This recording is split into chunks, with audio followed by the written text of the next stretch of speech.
Healing has been in the limelight before in the finals, and not in a good way. Does anybody remember when everyone hated the healing beam for being too powerful, so Embark nerfed it? Does anybody remember when everyone hated the defibrillator for being too broken, so Embark nerfed it? Given the history of the oppressiveness of healing in the finals, it is kind of surprising to see that Embark would introduce two new healing gadgets, both of which being arguably on par with the medium's specialization. I think we might need a reminder of what the term specialization means. You only get one of them. Your specialization is a crucial element of the player, an element that your entire build revolves around. So, does this mean that both of the other classes are now able to outperform a medium's specialization for the cost of a singular gadget? I mean, the Heavy's gadget is able to be utilized without even sacrificing any movement or weapon usage. It also works on all three of your teammates at the same time. It also originally began its cooldown in the background once it was initially placed, meaning once 30 seconds passed, you could immediately replace it. As for the Light's H+ Infuser, it heals teammates at an incredibly fast rate, to the point that it can literally out-heal pure headshots at point-blank range. Does this threaten the possibility of a good healing balance? Does this introduce a substandard new meta? Well, let's first take a look at the stats to see what kind of picture it paints.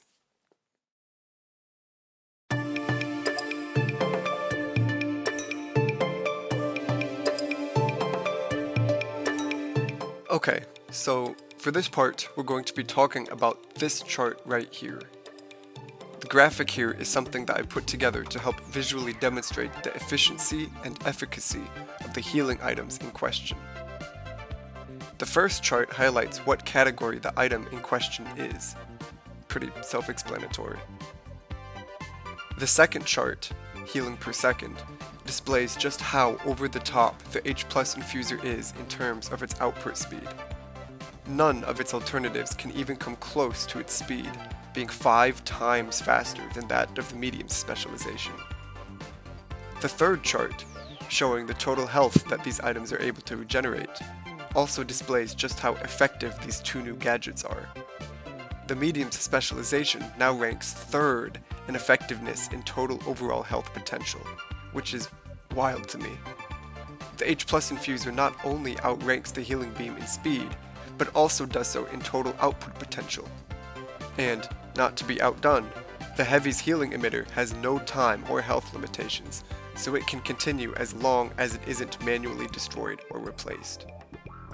The fourth chart displays the maximum continuous usage time before the item overheats. Nothing too notable here. The fifth chart, cooldown time, highlights the fact that the H+ Infuser has the same initial cooldown time that the healing beam does. The only difference being the fact that after this cooldown timer, the healing beam reverts back to full immediately, while the H+ Infuser requires an additional 4 seconds to climb back up to full. The sixth chart shows the maximum number of concurrent players who can benefit from the healing item simultaneously. Again, nothing too notable here. The seventh chart, the range that the item is effective within, once again highlights just how overpowered the H+ Infuser is specifically. Heavy's healing emitter does have a relatively small range compared to the medium's healing beam, but the nature of the Light's H+ Infuser allows it to technically be effective at any range.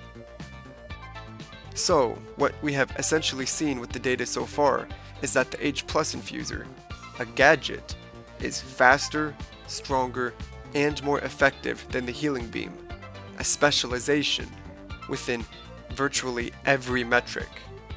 It offers you more health than the healing beam at a significantly faster rate with the same cooldown timer at a much smaller cost to your loadout. And this will continue to be the case in the 3 remaining bar graphs. The 8th chart, time to full heal Light, tells us that the H plus infuser can heal a light player to full in less than a second, a speed that is 5 times faster than the next closest method, the healing beam. The H plus infuser could actually heal 2 separate light players from 0 to 150 in half the time that a healing beam could heal just one. The 9th chart, time to full heal a medium, informs us that the H plus infuser is the only item in the player's kit that is able to completely heal a medium from 0 to 250 in one straight pass. So, not only is this thing 5 times faster than the healing beam, but it also offers way more health than the specialization even has access to.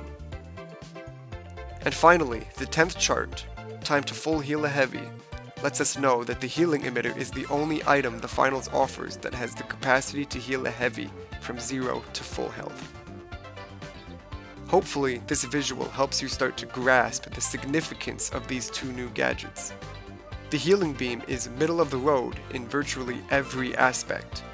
These new healing additions aren't just competitors to the healing beam, they are direct threats. Threats that are so critical that they have the potential to render the healing beam near obsolete in the future once players start to adapt to these new additions.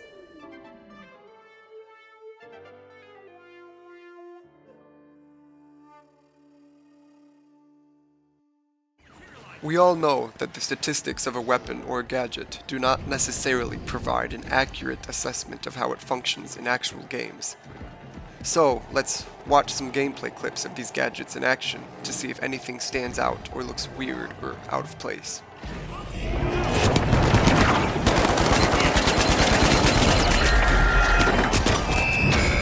The Jet Setters just buzzed the tower in the competition to log victory. On behalf of all of 哎呀，好难受啊！ They stole it. The mighty just became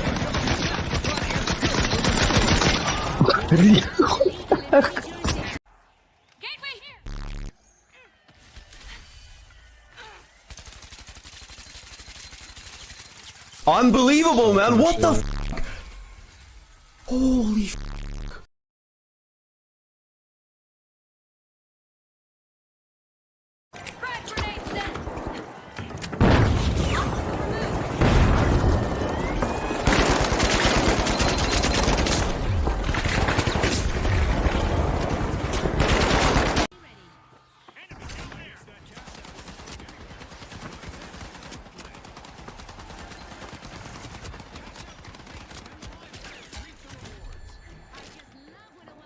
Time for payback.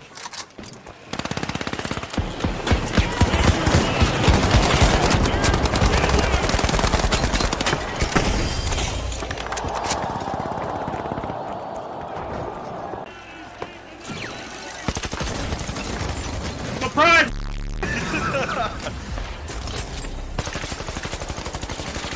Light over there, light over there. Light on the screen.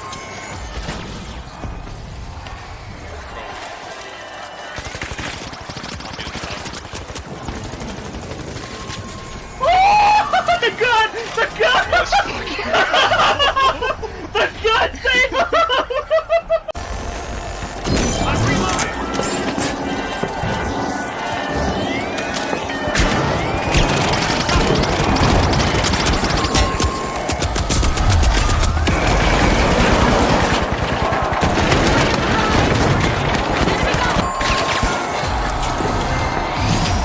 Soaring to the top of the standings in this round, the Jet Setters will be the ones to try to keep on the ground in the next match.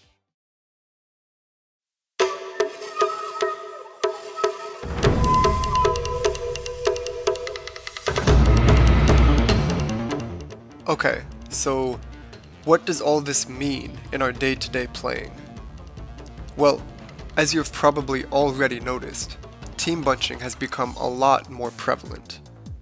Grouping up has always been a valid and effective strategy in FPS games, but there have also always been alternatives to this style of play that could sometimes yield extremely effective results.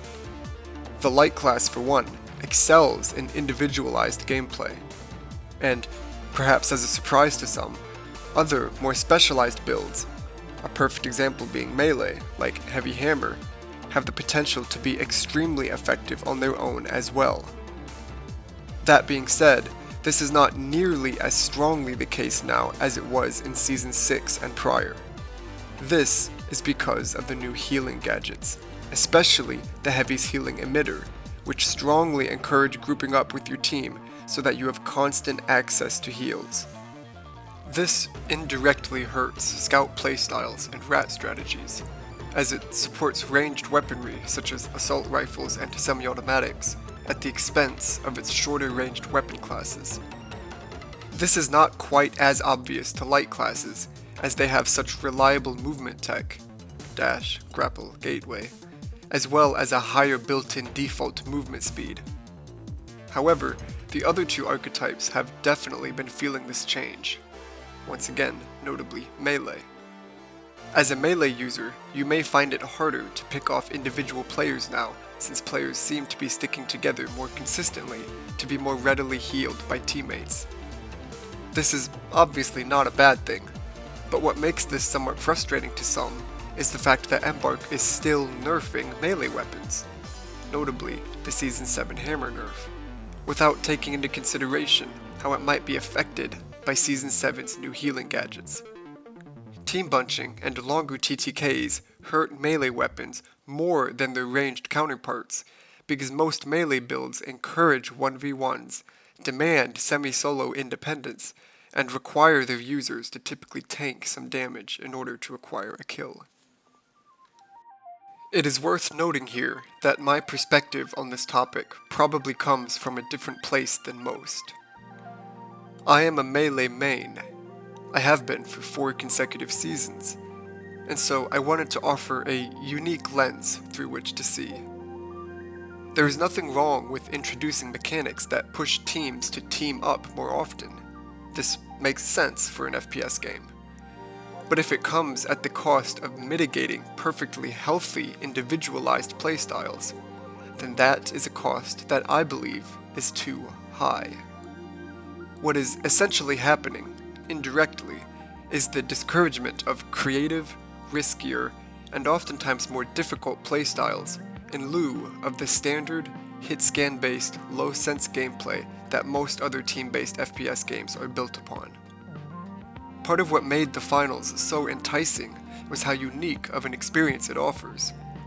The intense map destruction, the diversity in loadouts, and the viability of different playstyles all offer incredibly fresh and engaging gameplay that no other FPS has offered before. The finals was treading on new territory.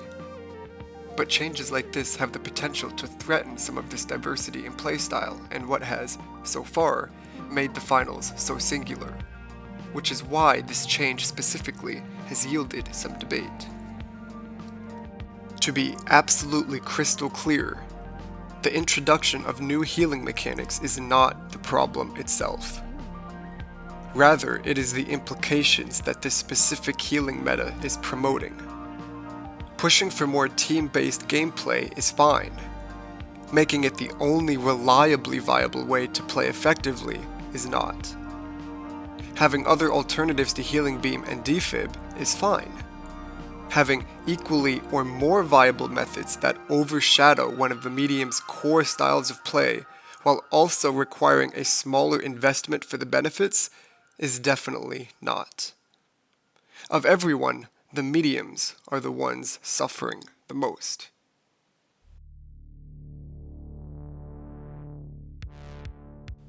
One of the medium's core roles is the medic. When I first started playing the finals, I chose to carry out the role of the team's medic, as I was not quite as good as most other people at positioning, aiming, or spatial awareness. It was very fun learning how to be effective at healing my teammates while remaining under cover so I don't get lasered while doing so.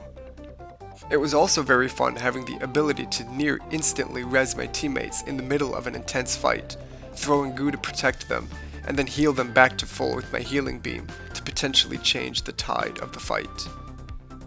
This does border on overpowered, which is why Embark nerfed both of these mechanics, which I think was a fine choice. Even post-nerf, both the gadget and the specialization are extremely effective, perhaps still too much so. Nevertheless, what allows them to be considered less overly oppressive, in my opinion, than the two new healing gadgets, despite technically being more versatile and reliable, is the fact that they are exclusive to one specific class. Healing was part of the medium's identity, and you had to sacrifice an offensive specialization to main the healing beam. This is notably not the case for the healing emitter or the H+ infuser.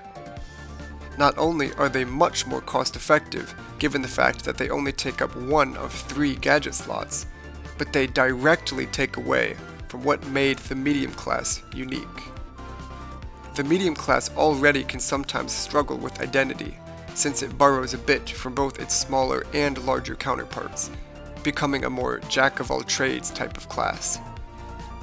But now, Embark is deliberately stripping mediums of one of the few things left that made it completely unique from everybody else.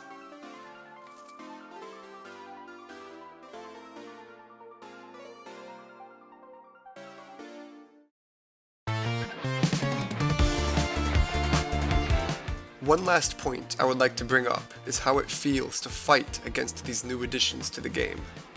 Using the H+ infuser can feel great, especially with these last-second steals, but we have to also consider the other side of the coin. Losing a game in the final seconds because the heavy stealing became nearly invincible due to an H+ infuser feels incredibly unfair. There are plenty of ways to cheese a steal, with items like DMAT, Dome Shield, Body Blocking, and the list goes on. But none of those seem to feel quite as dirty as the H+.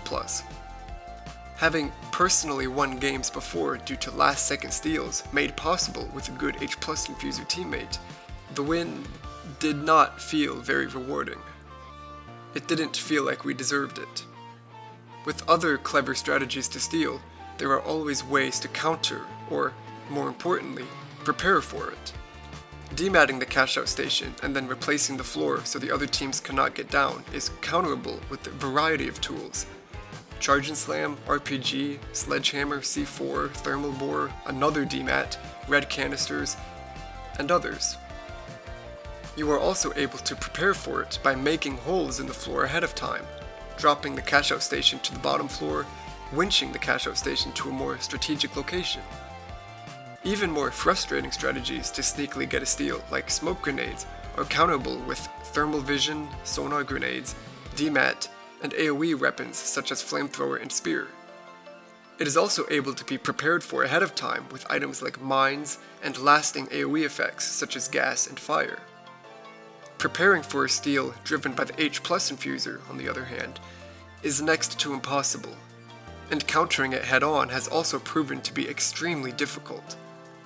Unless you have a full kit of unused high-damage offensive gadgets, an extremely hard-hitting weapon like the Sledge, or DMAT specifically in precise situations, or the occasional Riot Shield, it is very challenging to fight back against. The healing beam was balanced very well, inasmuch as it can help players steal in situations that they otherwise could not have, while also preventing the recipient from just tanking massive amounts of damage unscathed. The H+ infuser feels more like a temporary World Tour event than a permanent, tried and tested gadget. This was the exact same problem that the defib faced back in Season 5, a problem that prompted a major response from Embark, ultimately resulting in the defib now triggering a 5-second cooldown timer on all gadgets and specializations of the newly rezzed player. And keep in mind that pre-nerf defib was arguably no better than the H+ infuser. The defib has a 45-second long cooldown, while the H+ cooldown lasts only 8. The defib must also be used directly on top of the player being rezzed, while the infuser can be used at virtually any range. The defib requires a minimum of a 0.8 second charge up to be utilized, which is worth noting because, despite immediately granting the rezzed player half of their health, the defib is actually slower than the H+ infuser at doing the same thing for every class except heavy. in which case the defib only barely beats out the H+ by less than 1/10 of a second. The one major benefit that the defib has over the H+ infuser, which admittedly is a big one, is the fact that it can be implemented after the untimely demise of your teammate, a limitation that no other item in the game can overcome. Nonetheless, the defib has faced significant backlash due to its power and elasticity, a dynamic that I very much think the H+ infuser is capable of achieving, as it is better understood and utilized. A dynamic that has the potential to cause lasting damage to the game and how it is played. This same feeling of unfairness also applies to the healing emitter, just to a smaller degree. In game modes like Quick Cache, the healing emitter is not a major offender. However, when applied in a more serious game mode with a more serious team with good synergy and team bunching, fighting a 3v3 against a team with multiple healing emitters can feel uncomfortably reminiscent of the triple medium healing beam meta back in the day. It might not be quite as effective as that, but why tempt it? Why would we want to even approach bringing that playstyle back?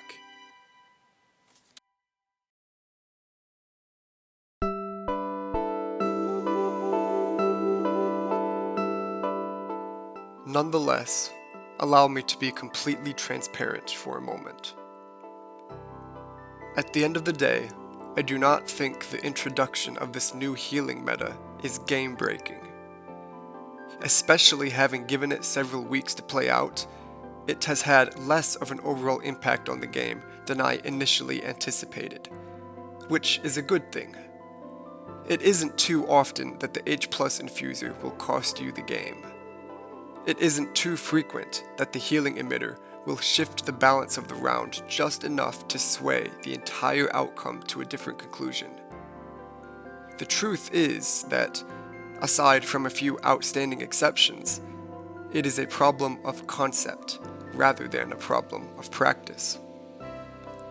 And this is bad news, because this means that, aside from the aforementioned exceptions, these issues will not be found in the statistics that Embark is so worried about. The game will function in spite of this meta shift, but it will do so at the cost of the game's and its playstyle's integrity.